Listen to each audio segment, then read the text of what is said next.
Most businesses are sitting on a goldmine of hidden profits because they simply aren't nurturing the audience and the leads they already have.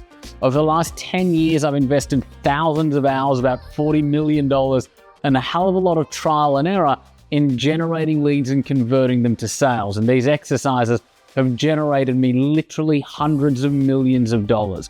In this video, I'm going to outline our exact 5-step blueprint to nurturing your audience, your leads, and your customers to increase the buyer's intent and to ultimately help them to buy more. I'm going to take you inside an exclusive training I did with a room full of 7- and 8-figure business owners in teaching them how to maximize the ROI of their marketing to build wildly profitable businesses. Enjoy the video. In this session, we're going to be talking about how to nurture your audience to increase buyers' intent. Who here has a database somewhere, even if it's not in a concerted, centralized place, of email addresses, either of past and current clients or people that have opted in to subscribe to a newsletter or whatever it might be? By show of hands, show of hands, show of hands, show of hands. Awesome, awesome, awesome. Who is consistently communicating with that audience on a weekly basis? By show of hands. Awesome. That's where we want to get everybody to. Hear me when I say this. If you have a database of any way, shape, or form, and we are not proactively communicating with them, we're not proactively adding value to them, that is what we call, it's a technical term, it's called a fucking gold mine. Right? Team, remember in the very first session yesterday, I spoke to you about the 3 overarching components that make up a marketing engine. We had attract audience, we had convert leads, and we had nurture.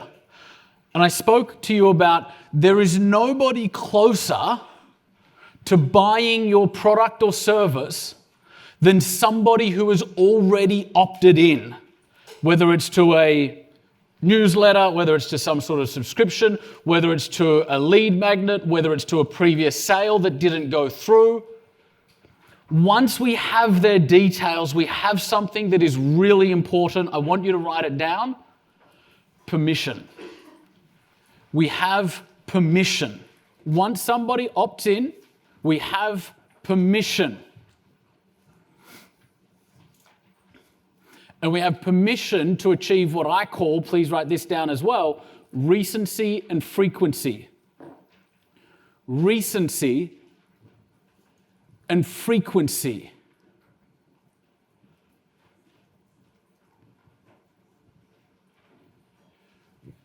What's recency and frequency? When a prospect makes a buying decision, the company that is front of mind is the company that has contacted them the most recently and the most frequently. I want to say that again. When a prospect makes a buying decision, the company that is front of mind is the company that has contacted them the most recently and the most frequently. And so the challenge and opportunity for us as brand builders is how do we achieve recency and frequency without being pushy and spammy and salesy, but how do we do it in such a way that builds relationship? What we're talking about when we're talking about nurture team, we are talking about, and please write this down as well, building relationships at scale. Building relationships at scale. We are building and nurturing a tribe who know us, like us, trust us, and are receiving value from us, who occasionally put up their hand to go, I want to have a buying conversation. Or if you're an e-com business, I'm going to go check that landing page out. Nobody is closer to buying than people that have already given us that permission. And so we use nurture all over the place. You should use nurture as a mechanism right throughout your funnel.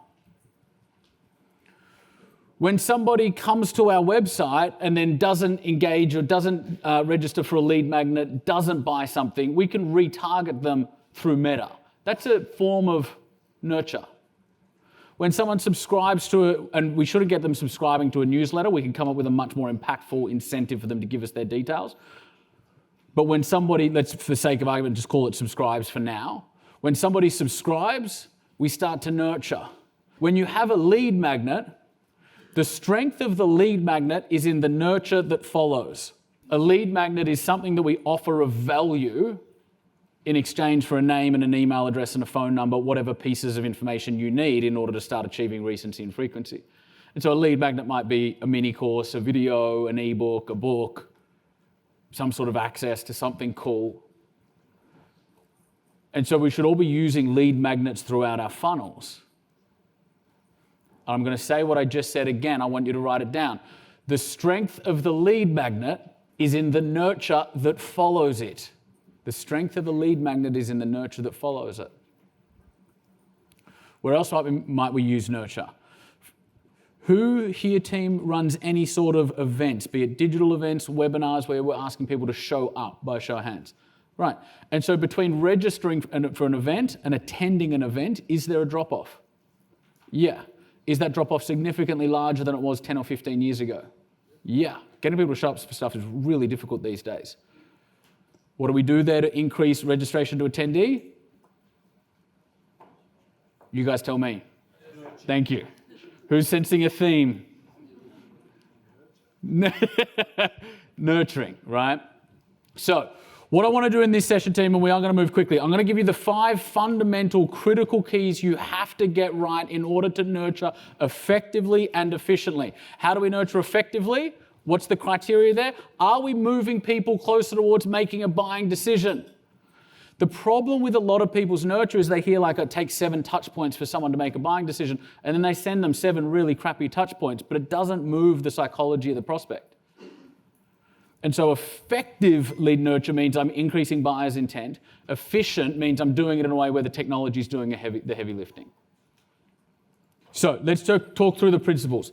The first thing to understand, team, is that in nurture, as I said, we're building relationship at scale. Now, what that means is you might be building relationship with 1,000 people at once, 5,000 people at once, 10,000 people at once. Therefore, it needs to be, principle number 1, please write it in, automated. It needs to be automated.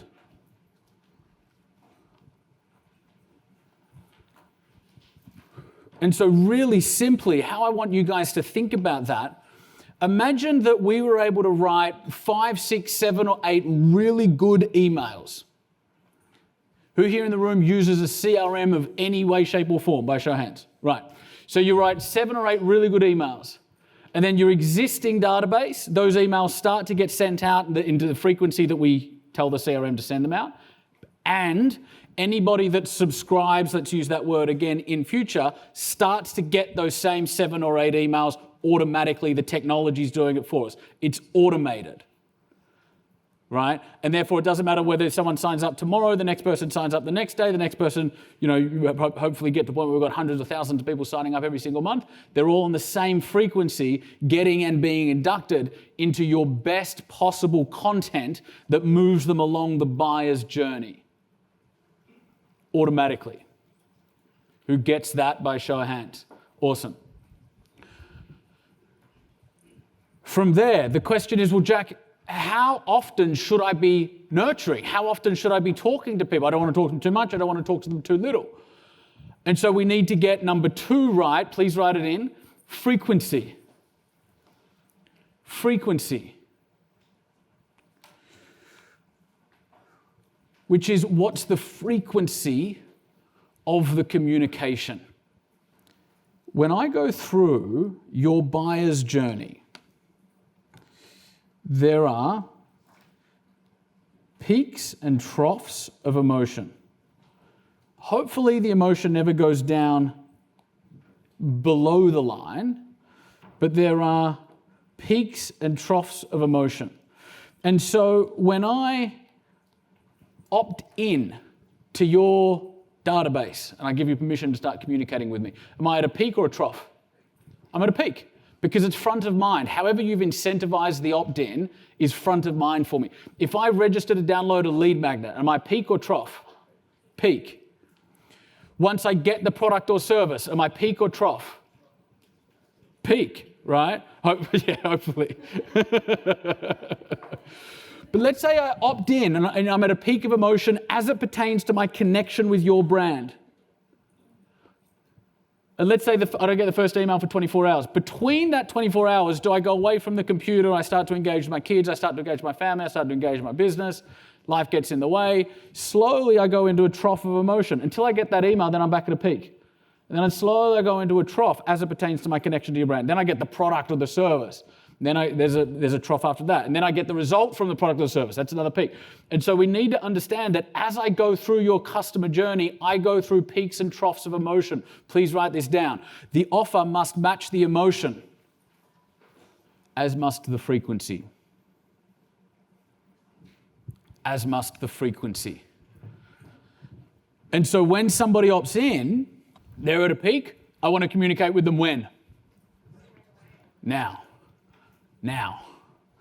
And so, and again, you automate all of this, but the ideal frequency, do not wait 24 hours to communicate with me. I'm at a peak, communicate with me now. We send the first email on day 0. We send the second email on day 1. We send the third email on day 3. We send the fourth email on day 6. We send the fifth email on day 10. All I'm doing, team, is I'm adding a day to the gap each time. Let me state that more simply. First email goes out now. The next email goes out a day later. The next email goes out 2 days later. The next email goes out 3 days later. The next email goes out 4 days later. We follow that sequence until the next email goes out 7 days later. And then we send an email weekly. And so the ideal frequency is weekly, but we want to front end load the frequency to match the peak of emotion. And we want to be sending our best stuff first. And so in content, I like to think of it as you've got your aces, your kings, your jacks, your tens. You want to send your aces first, then your kings, then your queens, right? And so we're front-end loading the frequency. Who's with me so far, team, by show of hands? Awesome, thank you. We're automating the nurture sequence. We're front-end loading the frequency. Now, if we send people emails and we're just selling to them, or promoting our products or service, are we building relationship at scale? No. And so the third principle, please write it in, is value. Is value. Providing value to your audience that you are nurturing is perhaps the most important and critical criteria that we need to be meeting. Because it's not just about automating it, it's not just about the frequency. When your name drops into my inbox, when your brand's name drops into my inbox, I need to be opening it with an excited anticipation. And we all know this as consumers. Who here has signed up to a whole bunch of stuff? Every time the email drops into your inbox, you're like, man, I really can't wait to unsubscribe from this fucking email, but I've never gotten around to it, right? Who's been there by show of hands? Right, we've all been there. On the contrary, who signed up to, and every time you see the name come up, you're like, I know that's going to be, and I'm either going to open it straight away, or I'm going to think to myself, I'm going to open it tonight when my head's clear, because I actually want to read that. Who's been there as well? We want to be in the second category. The answer to that is add value. Start with our aces. I'm going to give you guys prompts in a second that will enable us to do that. Number 4, we want to use the permission we have to strategically embed offers. That's the point. That's the point. We build rapport to use it. We build permission to use it. And so what we want to do is we want to elegantly embed offers at the right point throughout our nurtures. I'm going to show you how to do that in a moment. Number 5, team, is a more advanced type principle that we don't need to worry about for now, but it is somewhere we will take you in future, which is, please write it in, multi-channel. multi-channel. If we can be nurturing through email, sending the occasional text message, if you've got people on the phone or you want to build a sales team out, the occasional phone call, a DM in LinkedIn or Instagram, that's multi-channel. Is I'm now building relationship with somebody over multiple channels.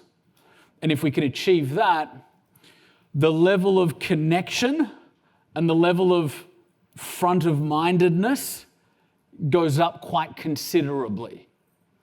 For now, if we are going from not having an automated email nurture sequence to having an email nurture sequence, that's going to give us so much uplift over the next 14, 21 days. Let's do that first. We'll explore omni-channel another time, right? But it is where we want to go. For those of you who have a sales team or people already on the phone, just integrate that. Even if you just integrate SMSs, which can be an easy way to achieve multi-channel, that's an easy way to achieve that as well, right?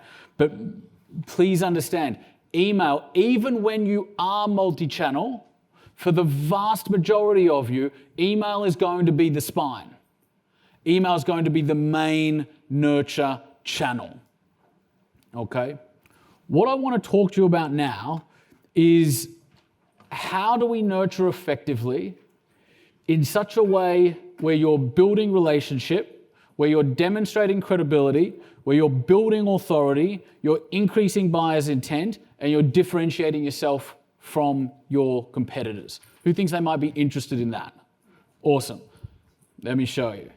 I'm going to take you guys to the prompts, and in doing so, it will train you about the methodology. Based on the detailed context you've received about our business, including our target audience, their specific pain points, desired outcomes, as well as our tone and brand ethos, we need a tailored blog post. I'm going to pause here. Why am I calling it a blog post? When you start telling ChatGPT that you want to build an email nurture sequence or an email of any kind, it doesn't matter how often you say, do not make this salesy, it needs to add value. After a while, it always reverts back to selling at them our products and services.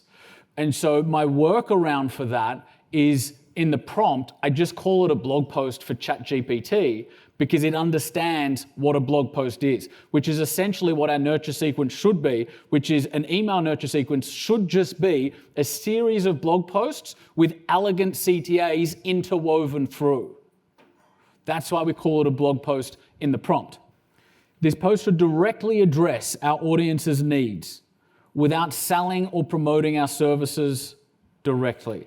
Instead, it should offer immense value by providing actionable solutions from the away from motivators and strategies to achieve the toward motivators identified. Please craft a blog post selecting 1 or 2 away from motivators, 1 or 2 toward motivators to focus on. The post should be 400 to 600. In the next one, I give it 300 to 500. We're just going to vary the length a little bit. Meticulously structured to engage and provide clear, actionable advice in the style of a direct response copywriter. This is the other thing. Remember yesterday, team, I spoke to you about AI is not going to steal your business, but a competitor with AI will. The reason for that is we need to teach ChatGPT on methodology. When we don't tell it to write like a direct response copywriter, and the next sentence, ensure the content features short, punchy paragraphs and concise sentences, making it highly readable and spaced out for better engagement. Paragraphs should ideally be 2 to 3 sentences long. In the absence of that instruction, it gives you blog posts, which we're going to use for email, of really thick paragraphs. Please write this down. People do not read long paragraphs. People do not read long paragraphs. That's why you'll see if you ever read direct response copy from a really good copywriter, whether it's a website or a landing page or an email, they usually speak in 1 sentence. New paragraph, 1 sentence. Like it's that short, it's that sharp. There's heaps of blank space. Why? Because it lends itself to readability. You give me a paragraph with 4 to 5 sentences in an email, you've lost me. You've lost me. A lot of people underestimate just how much we have to be on our game in order to grab and keep attention, right? This gets you there. The blog post should implicitly follow the SOFA structure. And then we just teach it on SOFA. Hands up if you're familiar with SOFA by show of hands. Hands up if you're not familiar with SOFA by show of hands. Awesome. About 99.9% of the room is very familiar with SOFA by now. And so if you're not, have a chat with the people on your table and they'll happily train you on it. To give you a quick 30 seconds on it right now. What we're doing here is we're going to, SOFA is situation, solution, outcomes, feelings, agreement. And so all we're telling it to do is we're going to start with the situation, which is what is the current situation of the prospect, their current pain points, their current challenges, their current undesired reality. What solution are we offering? Note here, team, very important, because often when I've done SOFA with you in the past, I've spoken about it in the context of we do it in a sales process in order to present our product or our service. We are not using solution here to present our product or our service. SOFA applied to this context, the solution is you've been doing this is causing you a problem, this is how you should think about it from now on. It's the paradigm shift, it's the idea, it's the strategy, it's the advice that you're giving. Everybody clear on that by show of hands? Yep, awesome. Describe the outcomes that can be expected from implementing this advice. So we're essentially going from, remember I spoke to you guys yesterday and I spoke about red brain and green brain, and we spoke about your product or service is simply a conduit. Remember we spoke about that?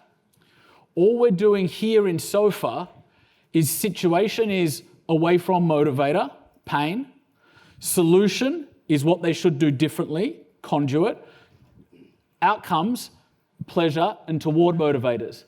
And so we've just put the transition from pain, conduit, to pleasure in to a language model that's going to walk your prospect through in that sequence.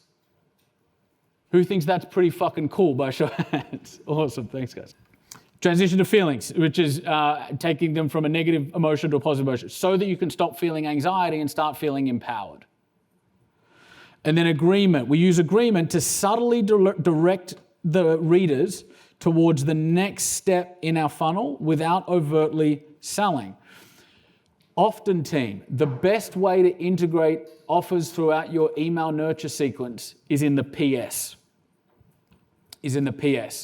And so you have an email that offers a hell of a lot of value, you sign it off, and then you go PS. If you're somebody that wants to avoid problems, insert problems here, and achieve, insert outcomes here, click here, more than happy to have a 30-minute discovery call with you. Or click here to fill out our financial health check. Or click here to learn more about the adventures that we take people on around rural Australia. Or if you're an e-com business, click here to check out the latest trends in terms of how we're wearing this look. Right? And so there's a couple of things with the offer. A, it's elegant, it's not salesy. B, it's embedded in the PS. C, it sells the next step of the funnel. Remember we spoke about yesterday, we never sell beyond the next click. We must, please write this down team, we must give people a best next step.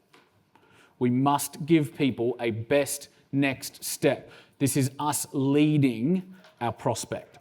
You guys might remember this principle from yesterday. Somebody reflected it back when I asked for main things. This is us systematically ingraining these principles and ingraining the methodology into ChatGPT so it's adhering to it. Remember, the goal for the reader is to find the blog post so valuable that they could implement the strategies discussed without necessarily needing to engage further with our product or service. Remember yesterday we spoke about I want to add so much value that whether they buy or not, they can get some benefit from digesting the content. That's what we're baking in there. And so team, you want to start, if I were you, I would be thinking about starting a nurture sequence with 6 to 8 emails in the frequency that we described before. So the first one goes on day 0, the next one day later, the next one 2 days later, 3 days later, so on and so forth. Start with 6 to 8. And then before the first person reaches the 8th email, what are you going to do? Write the next few, right? And remember, every time you or your team produce more emails, the person that starts in your sequence next week, you've now locked and loaded 18 emails for that person. You just need to stay ahead of the front runner. So the first prompt uses the SOFA structure. And I just want to give you guys different structures so that you can have variation in your emails and variation in your messaging. By the way, this can also obviously be used for blog posts. It can also be used for social media posts. Anytime you're communicating with anybody, these prompts will enable you to communicate in a really effective way, like in a world-class way, in a tenth of the time that it would have taken you otherwise. And so I want to give you a few different variations. So let's look at email 2. Email 2 is ADA. And so we're just saying, perfect, thank you. Now, let's write a different blog post for the same avatar, but focus on a different topic and pain point following a different structure. This is really critical, team, this particular paragraph, because if you get it, actually, let me pause there for one moment. What I'm not doing is saying, ChatGPT, can you please write me 8 emails? It will fatigue and they won't be great quality. Remember I spoke about yesterday, sometimes I wanted to get it to do long form stuff. Remember I spoke about, we took the headline out of the landing page prompt because I wanted to place so much importance on it.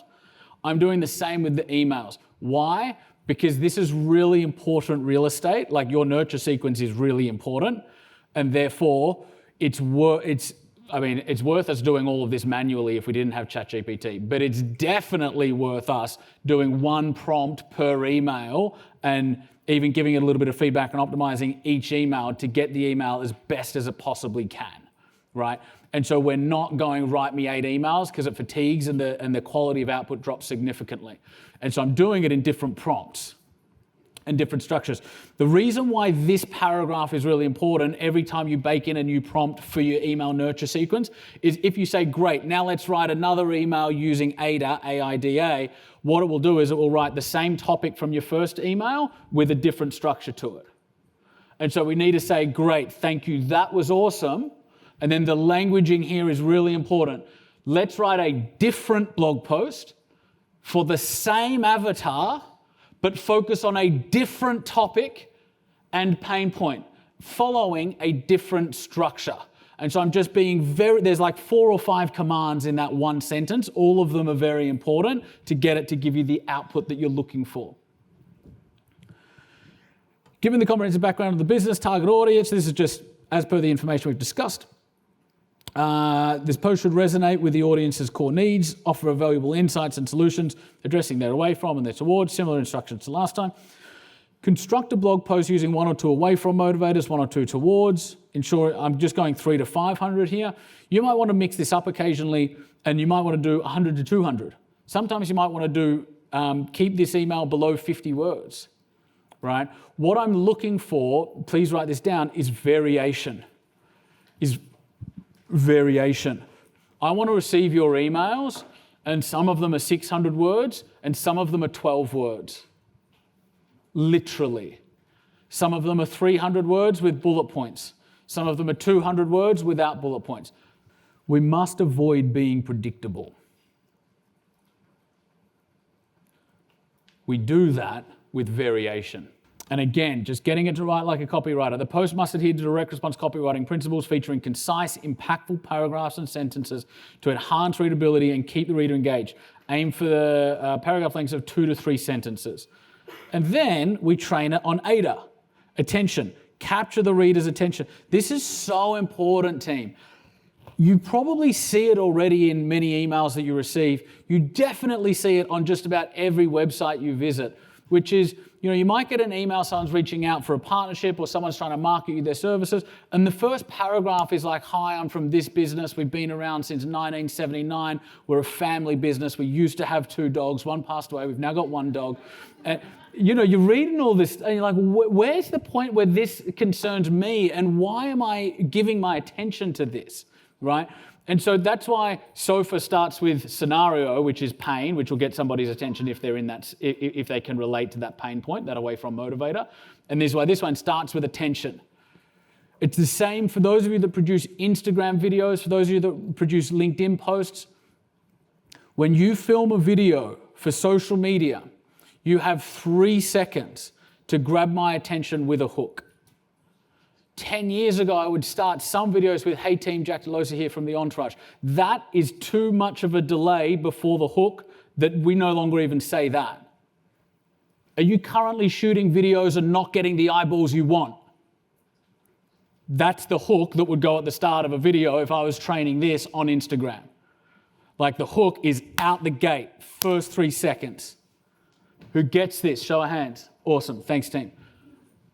Really important. Like, if you can just do that, not just in your emails and your website, in all of your comms, you are in like the top 1% just by doing that. Interest. Build interest by delving deeper into the issue at hand. Desire. Elevate the reader's desire for a solution by detailing the positive changes and outcomes they can expect by addressing their away from motivators and achieving their toward motivators. Action. Conclude with a compelling call to action. Next stage of the funnel. Insert your next step here.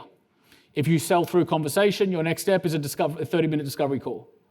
If you are an e-com business, your next step is either send them to a blog post or a style guide on your website if you want to give them something, or send them to the landing page so that they can buy. Whatever the next step is for you and your business goes here. Now, team, one thing I will say is in both of these structures, I've ended with a CTA to the next step.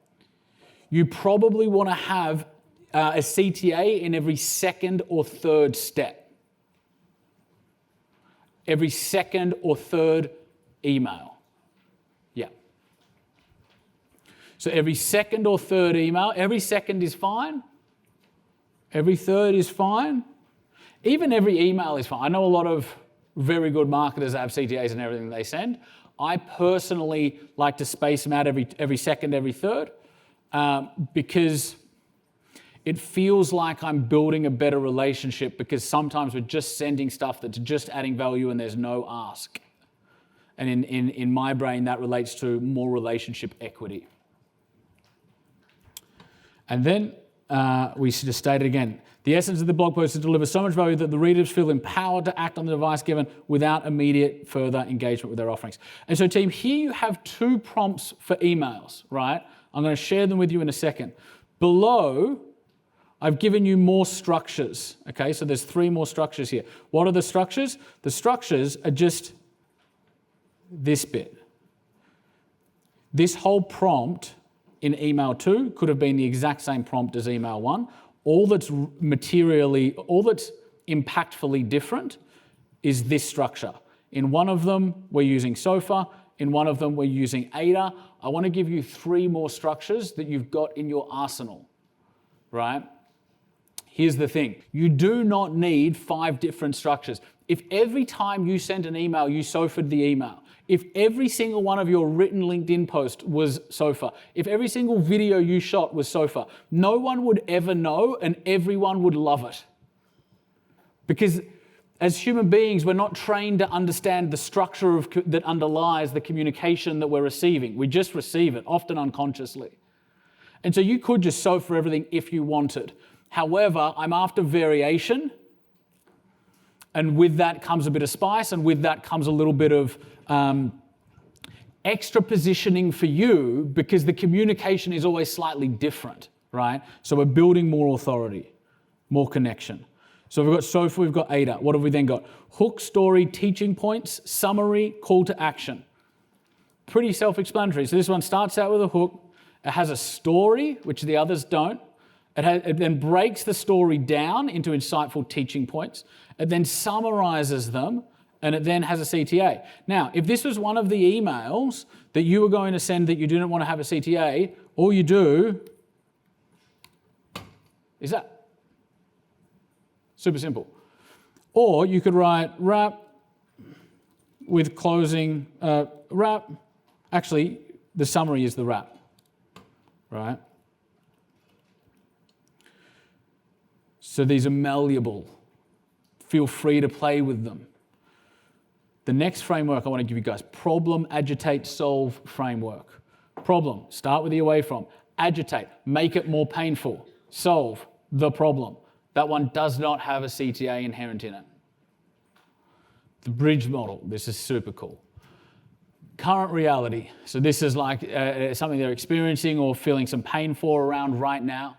The gap, highlight the gap between, remember yesterday we spoke with dream outcome in the offer. I spoke about it's not just about what they want, it's about the gap between where they are and what they want.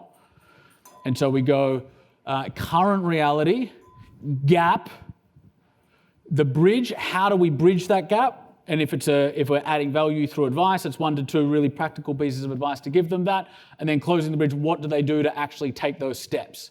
I love that as a language model. I love it.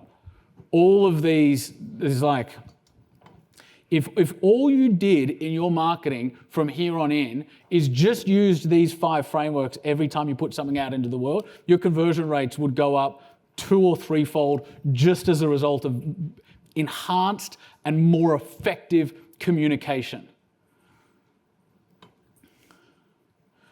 Okay, so what I'll do, team, is I'm going to put all of these in your doc. Before we do that, I just want to show you how freaking cool this is. So we're just going to, remember we were working with Nick yesterday? So we've got some away from and towards for green wave accounting. I'm just going to put in, this is just SOFA, right, which is pretty straightforward. All I'm going to change is the next step. The next step in our funnel is a 30-minute discovery. Can you guys see that? 30-minute discovery call. That's all you're doing. You're just inputting your next step.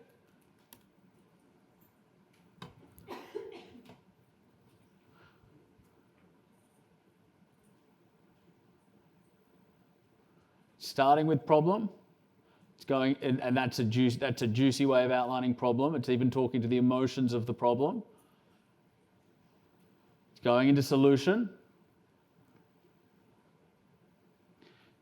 So we're talking, so the problem as it, I haven't even given it the problem and the solution. If you wanted to go, like if you know your aces, you could give it the problem and the solution and all that kind of stuff and say, write it according to this. This is just going off literally a blank canvas using the structure and the away from and towards. So it's going, are you overwhelmed? Problem. Solution. The key to that is understanding the fundamentals. Management and the financial management and implementing streamlined process. Start by breaking down the manageable chunks. Outcomes worth striving, then gives you the outcomes.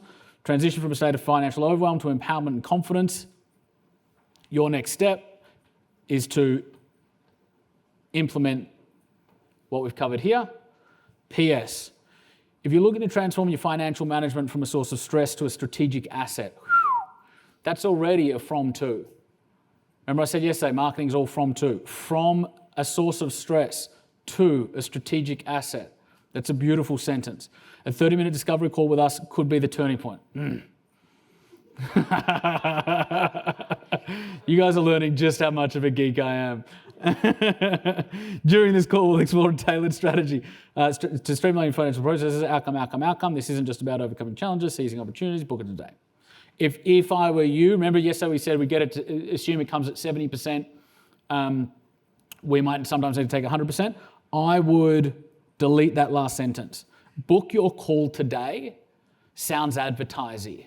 I never say like, do this today. It's very infomercially. It shouldn't have done that. In fact, one reason why I might have done that is I've created this is a new chat for Nick because I was playing with it yesterday afternoon. The chat we're using yesterday, I was playing with it yesterday afternoon. So this is a new chat, and so it probably doesn't have the tone of voice that I've told it to abide by. With your tone of voice, it shouldn't say stuff like that. If it does, which sometimes it will, I would just delete that last sentence. The rest of it is fine without it. It's so cool. And then you go to the next one. We want it to ADA.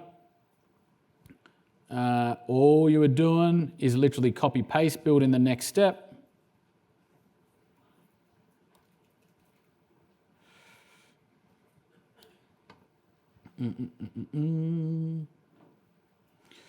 So let me just demonstrate something. I'm trying to find where the bracket is that says next step. However, we just gave it the next step in the previous prompt, so it probably doesn't even need it. So I'm just going to hit enter, and I'm 80% sure it will still nail it.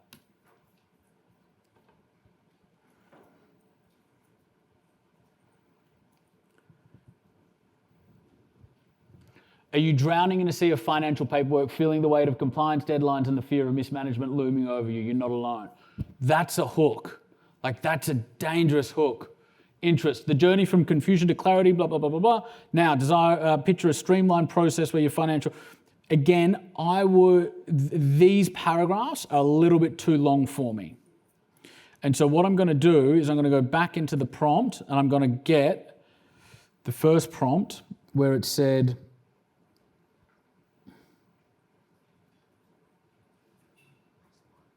Yeah.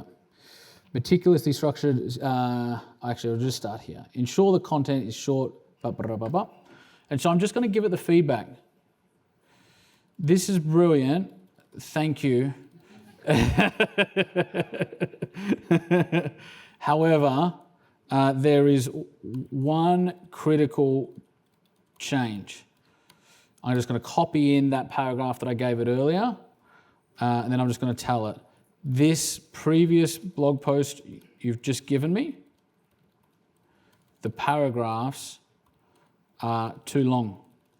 Needs to be shorter. Needs to be shorter paragraphs, more white space, easier on the eyes.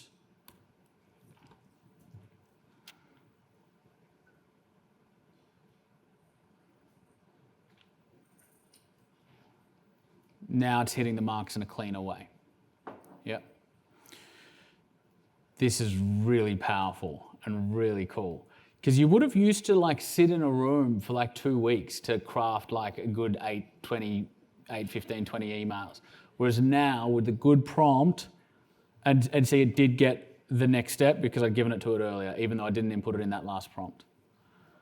And so it's really powerful in what it's able to create for us so quickly.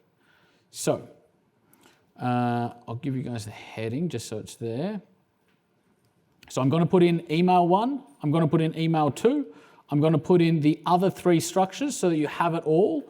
What I want you guys to do right now is pull either the SOFA one or the ADA one and just produce one nurture email that's an ace for your nurture sequence. Do that now. Who feels like they were able to get some really meaningful content out of ChatGPT that's going to be meaningful for their prospects and their customers?